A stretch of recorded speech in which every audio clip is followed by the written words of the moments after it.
12번째 노트입니다. 12번째 노트는 재추적이라는 기법을 살펴볼 거예요.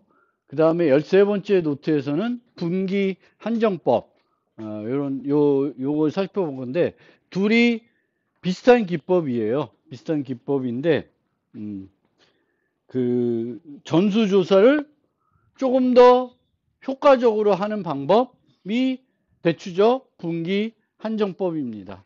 두 가지 방법이 있으니까 음, 알아두시면 되겠고요.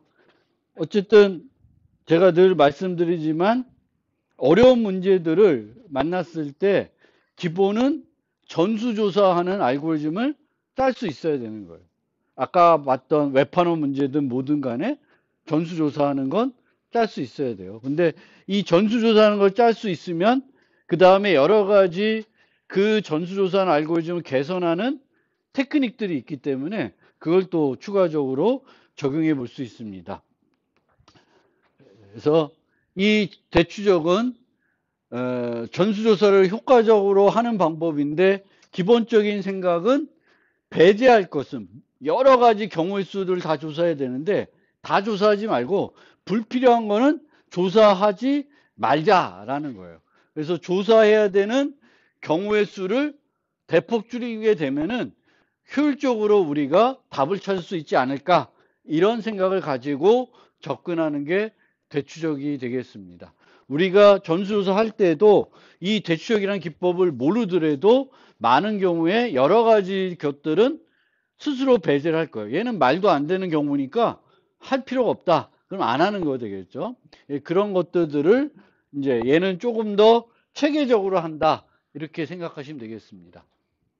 그렇지만 이 대추적은 여전히 이제 그 최악의 경우에는 지수 비용이 필요하기 때문에 이제 어떤 문제를 아주 효율적으로 해결은 못하겠지만 입력에 따라 어떤 어려운 문제인 경우에도 입력이 어떻게 주어지냐에 따라서 특정 입력에 대해서는 대추적을 쓰면은 빠르게 답을 찾을 수가 있습니다. 그래서 이 대추적을 살펴보기 위해서 이제 여러 가지 문제들을 살펴볼 건데 이제 n 퀸스 부분 집합의 합도 보고요. 영일 배낭 문제도 살펴보고 아까 봤던 웹퍼너 문제에 해당되는 해밀턴 회로 문제 그런 것들도 추가적으로 살펴보겠습니다. 그래서 이 대추적은 이제 전수조사하는 알고리즘 짜는 거예요. 근데 이 전수조사하는 알고리즘을 우리가 보통 재기함수로 짜겠죠.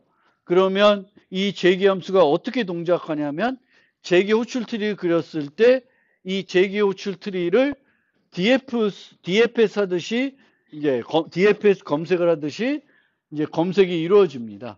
그래서 이 다음에 살펴볼 분기 한정은 그렇게 그 재기호출 트리의 어떤 정해진 순서대로 탐색을 하지 않아요. 그런 것과 상대적으로 비교하기 위해서 대추적은 깊이 우선 검색을 변형한 기술이다 이렇게 얘기를 합니다. 근데 실제 얘는 트리를 내가 만들어서 뭐 검색하는 건 아니고 전수조사 알고리즘을 만들 거고요. 이 전수조사는 재기호출하는 그런 형태로 만들 것인데 많은 경우를 좀 배제를 하는 거죠. 배제를 해서 이제 보다 더 빨리 답을 찾고자 하는 겁니다. 그래서 재기호출 트리를 그리게 어떤 전수조사하는 알고리즘을 짜게 되면은 이 전수조사하는 알고리즘의 재기호출 트리를 그릴 수가 있을 것이고 그거를 우리가 상태 공간 트리라 그래요. 원래는 그 재기호출 트리에 있는 모든 노드, 모든 경우를 다 재기호출해가지고 조사를 해야 되는데 뭘 하냐면 요 재기호출을 가서 이 노드가 요번 호출이 내가 조사해야 되는 조사인지 아닌지를 검사를 하게 되겠고요. 만약 해도 할 필요가 없어. 그러면 그 밑에 있는 그 재기호출 트리들은 검색을 안 하겠죠. 호출을 안 하겠죠. 그래서 결국은 그렇게 유망하지 않는 애들을 재기 호출하지 않아 가지고 잘라내게 되겠습니다. 그러면 이제 그 잘라내는 걸 우리가 뭐라 그러냐면 프루닝 한다 그래요. 가지치기를 한다.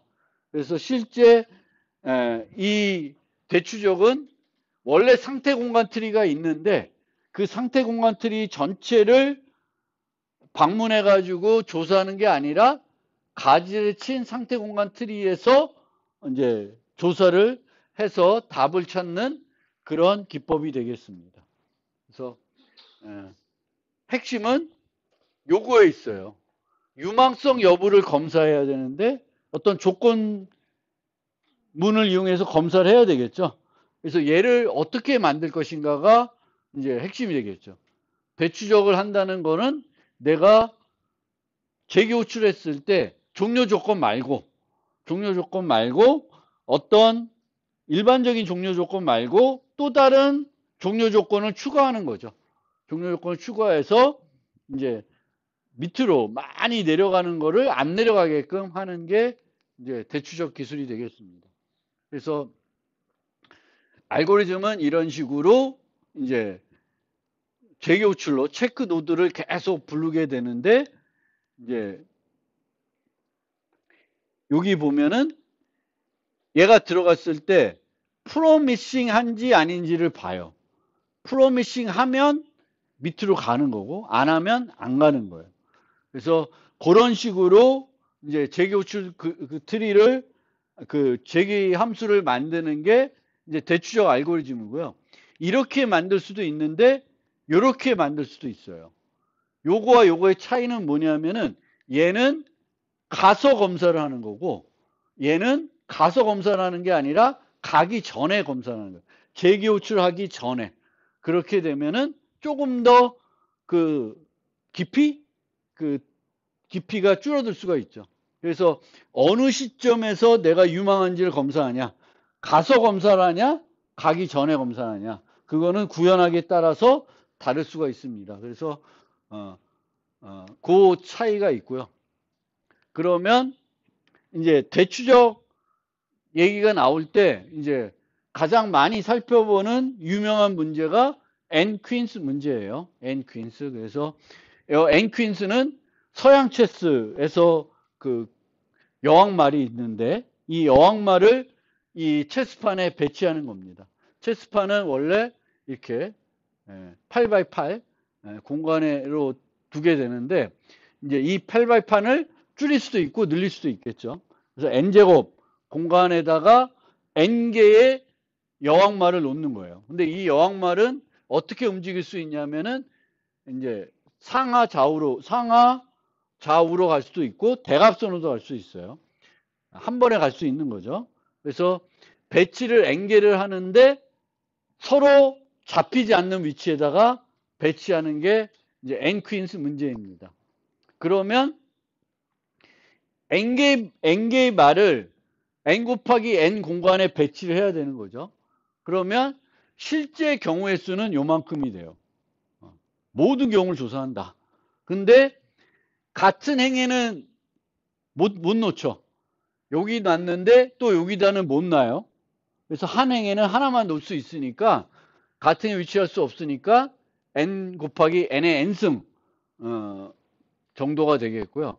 같은 열에 놓을 수 없으니까 그것까지 배제하면은 전체는 n 팩토리얼 정도의 경우의 수가 있게 됩니다. 근데 n 팩토리얼도 엄청나게 많은 경우의 수가 되는 거죠. 그래서 너무 많으니까 모든 경우를 조사하는 게 아니라 유망 여부를 검사해 가지고 배제하는 거예요. 그래서 유망 여부를 또 뭘 배제하냐면 이제 여기까지 배제했으면 그 다음에 배제할 수 있는 건 대각선을 검사해야 되는 거죠. 대각선을 검사하는 요소를 넣어가지고 대각선으로 맞닿는 건 이제 거기서 중단시키는 거죠. 그래서 어떻게 되냐면은 4x4다. 4x4면은 여왕말을 몇 개? 4개 놓는 거예요. 4x4에. 그러면 이제 재기 호출 트리를 우리가 그리게 되는데 이제 이런 식으로 첫 번째 말을 놓을 수 있는 위치는 1, 1, 1, 2, 1, 3, 1, 4 네 구세요. 그 다음에 그럼 두 번째 위치에 놓을 수 있는 건 2, 1 이렇게 된 게 이렇게 되는 거죠. 그러면 이 트리를 실제 다 해보면은 원래는 4의 n승 정도의 노드들이 있는 거죠. 근데 그것 중에 많은 것들을 이제 배제해가지고 가지치기를 해서 이제 문제를 해결하려고 그러는 겁니다. 그러면 실제 조금 해보면 여기에 놓으면 그 다음 얘들은 여기에 놓을 수도 없고 여기에 놓을 수도 없어요. 그러면 여기에는 놓을 수가 있죠. 근데 여기에 놨더니 그 다음에는 다 놓을 수가 없어. 그러면 백트래킹을 해야 돼요. 여기 가니까 다시 되돌아가서 얘를 갖고 여기 못 놓고 여기도 안 돼, 여기도 안 되니까 그 다음에 놓을 수 있는 건 여기에 놔야 되는 거죠. 여기에 놓고 나면 그 다음에 놓을 수 있는 건 여기는 안 되고 여기는 돼요. 그럼 여기 되고 그 다음에 놓을 수 있는 건 다 안 돼. 그럼 또 올라가서 이제 여기 안 되니까 여기 봤으니까 그 다음에 되고 안 되니까 쭉 올라가서 얘를 그 옆으로 옮겨서 또 처리합니다. 여기에 얘가 있으면은 요 세 개 안 되고요. 요거 되고 그 다음 요거 되고 요거 안 되고 여기 되는 거예요. 그래서 결과적으로 요렇게 하나가 나오는 거예요. 하나가. 이게 답이 하나예요. 하나의 답을 찾은 거예요. 근데 모든 답을 다 찾아야 되니까 계속 해보는 거예요. 그래서 가지치기를 하는 건데 어떤 식이 되냐면은 여기 보면은 원래는 처음에 4개, 그 다음에 4의 제곱계의 호출이 필요하고 그 다음에 4의 삼승계가 필요한데 가지치기를 하는 거니까 이런 식으로 가지치기가 되는 거예요. 그래서 원래는 340개의 호출이 필요한데 실제 가지치기 했더니 몇 개만 돼요? 60개를 한 거예요. 그러니까 많이 줄인 거죠. 많이. 그래서 실제 답은 요게 하나 답, 요게 하나 답이에요. 두 개가 있는 거죠. 답이 두 개고 나머지는 이제 답이 안 되는 거예요. 그래서 여기 보면은 얘는 유망한 거고 유망하지 않은 것들이죠. 흰색으로 되어 있는 건 유망하지 않은 노드들이에요. 근데 유망하지 않은 노드까지 가서 안 되는구나 이렇게 되는 거예요. 그래서 이렇게 되는 거고요. 그럼 프로미싱 함수는 이 문제는 어떻게 우리가 작성을 하냐?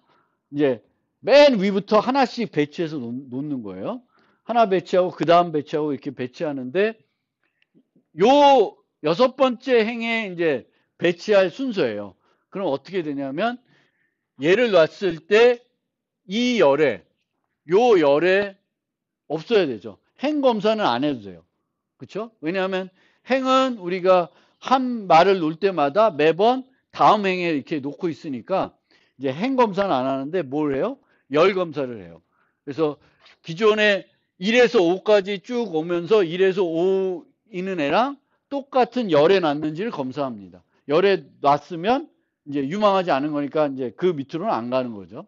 그 다음에 이제 뭘 봐야 되냐면 이제 대각선을 걸리는지를 봐야 되는데 대각선은 요걸 해보면 돼요. 요 열의 차이와 행의 차이.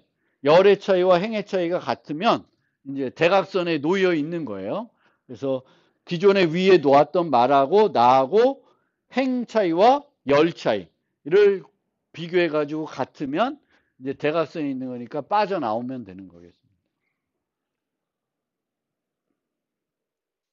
그래서 프로미싱 만들어서 처리하면 됩니다. 그래서 실제 해보면은 이제 이런 식으로 경우의 수가 줄어드는 거예요. 원래 4 있을 때는 A가 전수조사 알고리즘이 검사해야 되는 노드 수인데 341개인데 각 행의 말이 모두 다른 열에 위치하도록 n 팩토리얼 경우 조사하는 경우는 24개, 대추적 검사하는 노드의 수는 61개, 대추적하는 검사하는 노드 중 유망하다 판단되는 것은 17개. 얘가 중요한 건 아니고 얘가 중요하죠. 실제 요만큼의 재기 호출이 일어나는 거예요. 원래는 341개.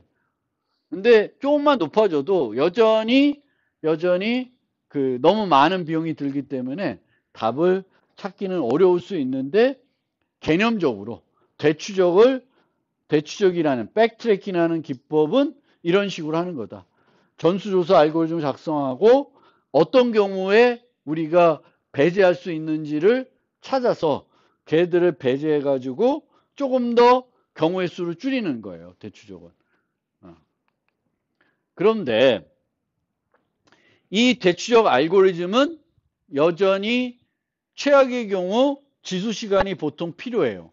그러니까 획기적으로 시간 복잡도를 줄여주지 못합니다.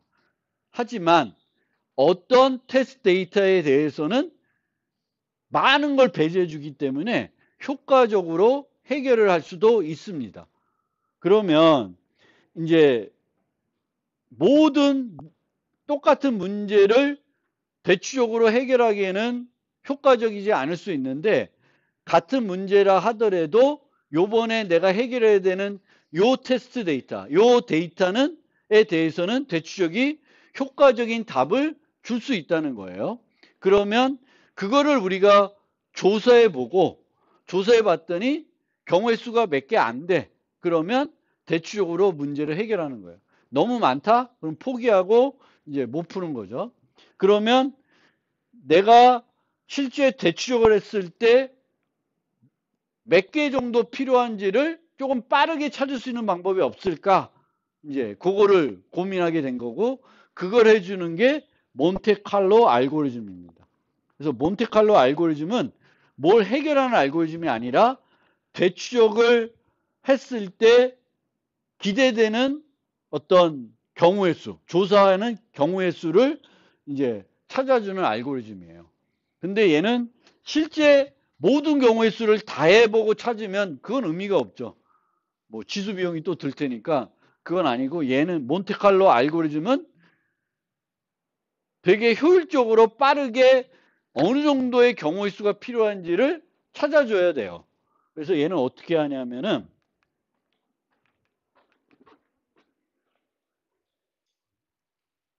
이걸 다 해보고 61개다 이렇게 나오면은 아닌 거예요. 그건 아니고 어떻게 하냐면 위에서부터 아래로 한 번만 랜덤하게 갑니다. 한쪽으로만 랜덤하게 가요. 몬테칼로 알고리즘은. 그러니까 문제가 주어졌을 때 내가 사용해야 되는 알고리즘을 만들어 놓고 그 알고리즘을 복사해 가지고 몬테칼로 알고리즘을 만들어 놓는 거예요. 그 다음에 이 몬테칼로 알고리즘을 실행해 가지고 내가 지금 해결해야 될 문제가 경우의 수가 얼마만큼 되는지 보는 거예요. 근데 봤더니 충분히 10의 8승 이하로 충분히 빠르게 해결할 수 있다. 뭔가 적은 수다. 그러면 실제 해보는 거예요. 근데 실제 어떻게 해보냐? 랜덤하게 한쪽 방향으로만 내려갑니다. 그래서 얘로 예측해요. 근데 한쪽 방향으로 내려오면 이렇게 방향으로 선택해서 내려왔더니 필요한 게 53개로 조사가 돼요. 그러니까 이렇게 온 게 이쪽도 다 똑같을 거라고 가정하는 거예요. 실제 이쪽과 이쪽과 이쪽과 이쪽이 다 다르죠. 필요한 경우의 수가. 이쪽으로 따라갔을 때 총 경우의 수와 이쪽으로 따라갔을 때 경우의 수가 같지 않아요. 다를 수가 있습니다. 그런데 몬테칼로 알고리즘은 같다고 가정하고 이제 계산을 해보는 거예요. 추정을 해보는 거예요. 여기로 갔더니 53번, 일로 갔더니 85개가 나와 있어요. 그래서 이렇게 몇 번을 가보고 얘들의 평균을 구해가지고 이 정도 경우의 수를 조사해야 된다고 알려주는 겁니다. 그러니까 몬테칼로 알고리즘은 모든 경우를 조사해가지고 얼마나 경우의 수가 필요한지를 조사하는 게 아니라 꼭대기부터 아래까지 한쪽 경로로만 랜덤하게 가가지고 추정을 해보는 거예요. 곱하기 옆에 있는 노드의 수로 해보면 되죠. 그 공식이 요 공식인 거예요. 그래서 이쪽 방향으로만 가가지고 또 53개, 이쪽 방향 갔더니 85개, 평균 냈더니 얼마, 실제는 61개, 뭐 이렇게 되는 거예요. 그래서 몬테칼로 알고리즘은 그런 방법이다. 그래서 대추적에서 그걸 찾아주는 거예요.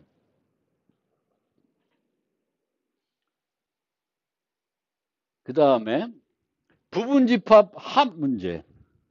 우리가 살펴봤던 캔썸, 하우썸, 뭐 카운썸, 배썸은 요 부분집합 합 문제를 약간 변형시킨 문제인데요.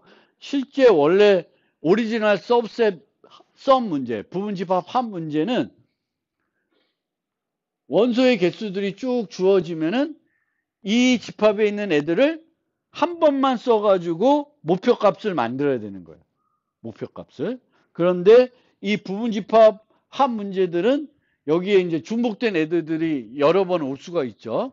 올 수가 있는데 한 번은 하나만 써야 돼. 근데 우리가 풀었던 하우썸, 캔썸 이런 애들은 이제 요 세트들이 몇 개가 주어지고 얘네를 내가 원하는 만큼 반복할 수 있죠. 근데 실제 이 원하는 만큼 반복을 하지만 최대 몇 번 반복할 수 있을까? 목표값을 안 넘는 경우로 이 애들을 늘려놓으면은 똑같은 문제가 되죠. m이 7이다. 그럼 2를 7개, 1은 4개, 뭐 이렇게 놓으면 그 이상은 안 쓰겠죠. 3개만 있으면 되겠구나.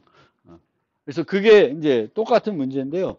이 문제를 한번 대추적으로 경우의 수를 줄일 수 없을까? 이제 한번 생각을 해봅시다. 그래서 원래는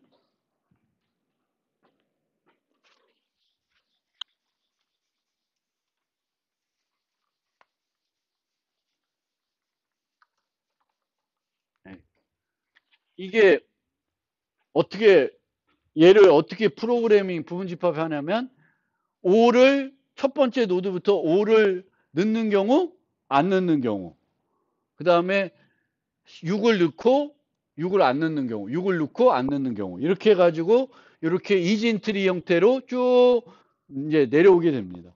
그러면 이렇게 내려올 때 우리가 어떤 가지치기에서 이렇게 잘라낼 수 있을까를 생각해 보셔야 돼요. 그러니까 문제가 주어지면 내가 문제를 풀 때 이제 이 문제를 그 전수조사 알고리즘으로 특별히 가지치기를 하지 않고 만들어 봐요. 만들어 봤을 때 내가 어떤 순간에 왔을 때 얘네들을 이 노드를 조사해서 이 밑으로는 안 가도 되게끔 할 수 있는가, 조건을 뭔가 할 수 있는가 없는가를 생각해 보고 있으면 그거를 적용시키면 이제 대추적을 하는, 백트래킹을 하는 그런 방법이 되겠습니다. 그런데 이때도 그냥 데이터가 주어졌을 때 데이터를 있는 그대로 쓰는 게 아니라 데이터를 살짝 가공해 볼 수가 있죠.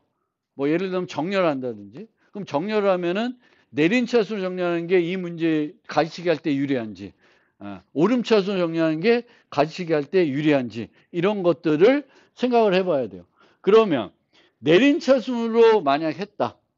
내림차순을 했다. 그러면 내림차순을 했는데 16에다가 11을 더하니까 11을 더할 수가 없어요. 초과가 되죠. 21을. 그럼 얘가 안 된다 그러면 밑에 거 다 안 해도 돼요? 해야 되지. 해봐야 되지. 이렇게 내림차순 돼 있으면. 거꾸로 오름차순 돼 있어요. 5, 6, 10까지 고려했는데 10을 못 넣어. 그러면 10을 넣으면 초과가 돼. 그러면 11을 넣어도 될까? 안 되겠죠. 그래서 이렇게 우리가 가지치기를 하려고 할 때 문제에서 주어질 때는 데이터가 그냥 랜덤하게 주어질 수가 있는데 그 데이터를 그대로 놓고는 효과적인 그 가지치기 해주는 기준을 못 찾을 수가 있어요. 그럴 때 이 문제처럼 이제 정렬을 해가지고 우리가 문제를 풀어볼 수 있고, 정렬을 할 때 그러면 내림차순 할까 오름차순 할까 이런 것들을 생각을 해 보셔야 됩니다. 그래서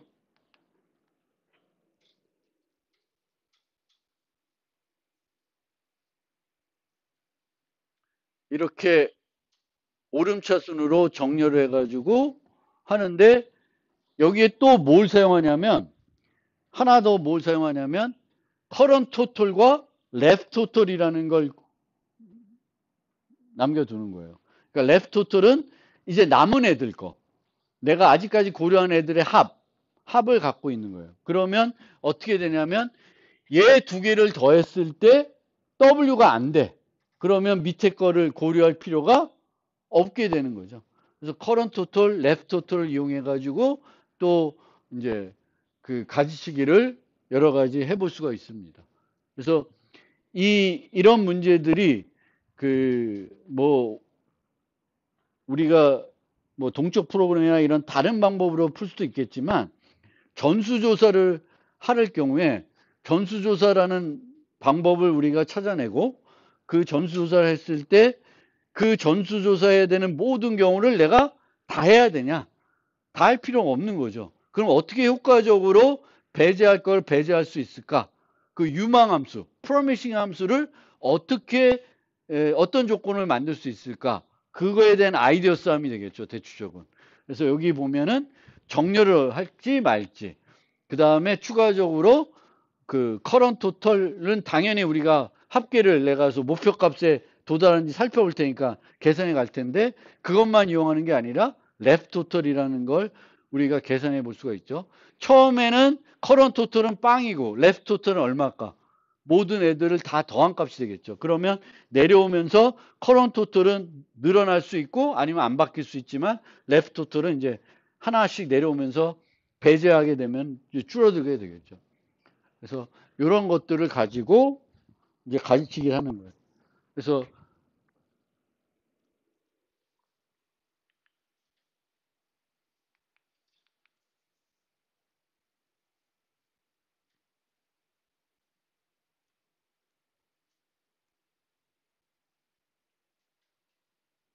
근데 둘 다 이용할 수가 없고 차라리 이 경우에는 이제 이 부분집합 합 문제의 경우에는 랩 토탈을 이용하는 게 이제 더 효과적인 가르치게 하는 방법이다 이런 겁니다. 근데 어쨌든 이제 실제 뭘로 가르치게 할지보다는 여러분들이 문제를 만났을 때 그 가르치기 하는 기준을 찾을 수만 있으면 되는 거죠. 근데 그 가르치기 하는 기준을 찾기보다는 그 앞에 선행돼야 되는 건 내가 주어진 문제를 재기함수로 전수조사하는 알고리즘을 작성할 수 있어야 되겠 거고 그걸 작성할 수 있으면 여기에 이제 우리가 그 전에 배웠던 메모이제이션 적용할 수도 있는데 메모이제이션은 똑같은 걸 계속 호출해야 되는 거죠. 똑같은 걸 한 번도 호출하지 않아. 그럼 메모이제이션 할 일이 없어요. 메모이제이션 하는 거는 어떤 경우에 효과가 있냐면 똑같은 인자료 가지고 재기함수를 여러 번 반복적으로 호출할 때만 의미가 있는 거죠. 그런 게 아니야. 매번 어차피 호출하는 건 달라. 그러면 메모이제이션 하는 건 쓸모없는 걸 기억하는 거죠. 재활용 안 될 걸 기억해 나왔자 무슨 의미가 있어요. 그럴 때는 이제 대추적을 써볼 수가 있고 대추적을 쓸 때는 이 프로미싱 함수가 중요한 거고 과연 그러면 내가 대추적을 해가지고 이 문제를 효과적으로 해결할 수 있는지 없는지는 어떻게 살펴볼 수가 있어요? 몬테칼로 알고리즘을 구현해가지고 개수를 조사해 본 다음에 일정한 수 이상 이하가 되면 실제 구하는 거고 일정한 수가 넘어가면은 포기하고 뭐 이렇게 이제 문제를 접근해 볼 수가 있습니다.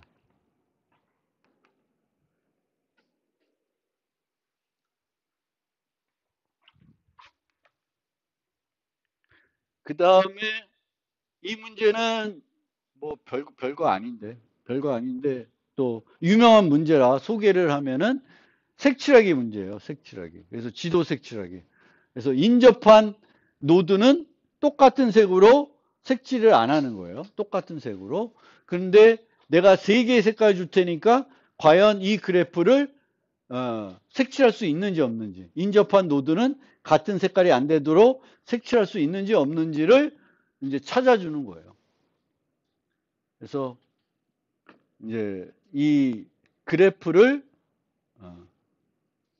이제 이런 그래프가 있으면 이런 그래프를 우리가 이런 평면 그래프로 만들 수가 있고 평면 그래프로 만들 때 이제 색칠을 인접한 애들은 다른 색으로 색칠하는 거예요. 그래서 지도 같은 데서 인접한 애들을 서로 다른 어떤 인접한 나라들을 다른 색으로 이제 색칠하는 경우가 있는데 이제 이런 식으로 이제 색칠하면은 얘는 스리칼라로 얘를 색칠할 수가 있죠. 인접하지 않게. 얘도 뭐 이렇게 해보면 돼요.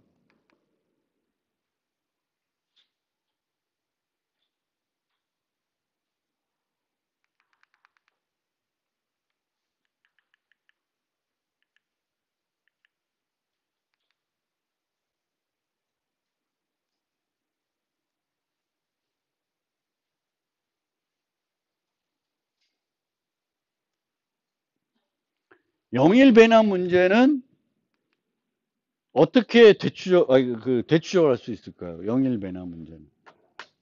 요것만 좀 생각해보고 오늘 한번 끝내보겠습니다. 영일 배남 문제.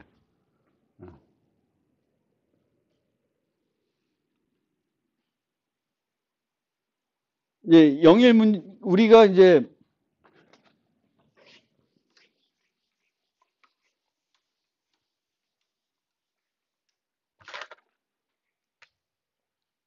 이렇게 해서 막 탐색을 하고 있죠. 탐색을 하는데, 탐색을 하다가 여기까지 가서 답을 하나 찾았어요. 답을. 영일 배남 문제. 왜냐하면 우리가 이제 넣다 보면 더 이상 못 넣잖아요. 꽉 차니까, 가방이 초과되니까. 그럼 여기 순간에 요때에 어떤 이득이 나오겠죠. 그런데 가지치기 하려면 어떻게 가지치기 할 수 있냐면, 이렇게 가다가 여기서 조사해 봤더니 요, 요 이하로 가서 우리가 여러 어떤 답을 구할 수 있지만 이 답은 얘보다는 작을 수가 없다라는 걸 알면 가지치기 할 수 있죠. 그런데 요 밑으로 가는데 내가 어떤 값을 최소 어떤 값이 나올지는 어떻게 알 수 있을까? 어떤 이렇게 가다 보면 이제 요 위치에서 이 밑으로 우리가 갔을 때 얻을 수 있는 최소 이득? 이거보다는 크게 된다라는 어떤 기준을 우리가 계산할 수 있으면 그걸 이용해서 가지치기를 할 수가 있습니다. 그런데 이 명일배낭 문제는 탐욕적인 알고리즘으로 해결을 못하죠. 그렇죠? 그렇지만 뭐는 탐욕적인 문제로 해결할 수 있어요. 빈틈없이 채우기는 탐욕적인 알고리즘을 해결할 수가 있죠. 그리고 내가 구하는 그 영일 배낭의 최적 값은 빈틈없이 채우기보다 클까 작을까? 커요, 작아요? 영일 배낭 문제가 주는 최적화 값과 빈틈없이 채우기를 했을 때 최저값 어느 게 더 커요? 어느 게 더 이득이 더 커? 빈틈없이 채우기가 더 크겠죠. 왜냐면 얘는 잘라서 넣을 수 있으니까 당연히 큰 거예요. 그러면 우리가 구하는 건 요건데 빈틈없이 채우기는 이거보다 더 좋은 값을 주는 거죠. 어? 근데 답은 지금까지 찾은 건 이만큼 답을 찾았어요. 그럼 이쪽을 가봤자 빈틈없이 채우기를 해도 얘에 못 미치니까 이 밑으로는 갈 필요가 없는 거죠. 그러면 빈틈없이 채우기 문제는 우리가 어떻게 해결해요? 무게당 이득을 구하잖아요. 무게당 이득을 구해서 무게당 이득 순으로 배낭에다 채우는 거예요. 그러면 가장 빈틈없이 채우기에서 가장 최적의 이득을 구할 수가 있습니다. 그래서 이 영일 배낭을 대추적하는 방법은 이런 식으로 이 애들을 무게당 이득 순으로 정렬을 해요. 그래서 요 순서대로 고려를 하는 거예요. 순서대로 고려하는데 제일 먼저 아무것도 없었을 때 얻을 수 있는 최대 이득을 구합니다. 그걸 뭘로 이용해서 구해? 빈틈없이 채우기를 이용해서 구해요. 그러면 이렇게 내려와서 여기까지 온 순간 이득이 70?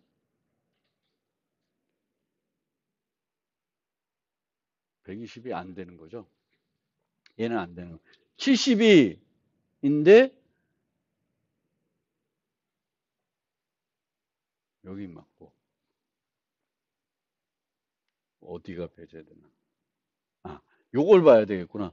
이렇게 가서 쭉 오는데 여기까지 갔더니 98이 나왔어요. 98? 98이 나왔는데 아니 90 아니 잠깐 죄송. 요게 현재 이득이에요. 그리고 요게 이제 예측되는 값이죠. 그럼 얘보다 예측되는 값이 크니까 밑으로 내려가야 되는데 여기는 70이고 밑으로 가면 80이 나올 수 있다는 가봤는데 안 나오는 거죠. 그 다음에 이제 이렇게 와서 일로 가겠죠. 98이에요. 여기까지는 40이고 여기로 내려오니까 90이라는 값을 구했어요. 밑으로 가면 98이 될 수 있다고 그래서 내려가 왔는데 실패했어요. 그 다음에 일로 갔더니 얘는 기대하는 게 50이니까 이 밑으로는 내려갈 필요 없고 이쪽으로도 82니까 얘보다는 이 90보다는 작죠. 그럼 갈 필요가 없는 거예요. 그래서 이 영일배낭을 대추적으로 해결하면 어떻게 하냐면 그 무게당 이득순으로 정렬한 다음에 그 순서대로 고려하면서 요 각각 위치마다 요 밑으로 갔을 때 얻을 수 있는 최대 이득을 구하고 그 최대 이득과 현재까지 구한 거가 비교해요. 현재까지보다 얘가 작으면 이 밑으로 가봤자 내가 더 좋은 답을 찾을 수가 없습니다. 그러면 거기서 가지치기를 할 수가 있습니다. 그래서 이 영일배낭 문제는 빈틈없이 채우기를 이용해서 문제를 해결하고 있습니다. 그래서 여기서 그 각각 위치에서 그 밑으로 갔을 때 이제 계산할 수 있는 그 최대 이득을 얻을 수 있는 거를 이제 0일로는 계산 못하니까 빈틈없이 채우기로 계산하고 실제 우리가 계산하는 거 걔보다는 작을 테니까 그걸 이용해서 이제 기존에 우리가 지금까지 계산한 것과 비교해 가지고 이제 가지치기를 하는 그런 알고리즘으로 문제를 이제 풀 수가 있습니다. 그래서 이 가지치기 그 대추적은 이제 이런 식으로 문제를 해결하는 기법이에요. 그러니까 반복적으로 말씀드리지만 어떻게 가지치기를 효과적으로 할 수 있을까? 그 아이디어 싸움이 되겠지. 그 아이디어만 우리가 잘 발견해낼 수 있으면 이제 그 알고리즘 구현하는 건 그렇게 어렵지는 않고요. 근데 이렇게 구현했을 때 얼마만큼 효율적으로 찾아줄지는 미지수가 되는 거고, 그거를 이제 우리가 판단할 때 이제 그 몬테칼로라는 걸 써가지고 한번 실제 어느 정도 배제가 되는지를 이제 테스트해 볼 수는 있다라는 게 이제 대추적 기법이 되겠습니다.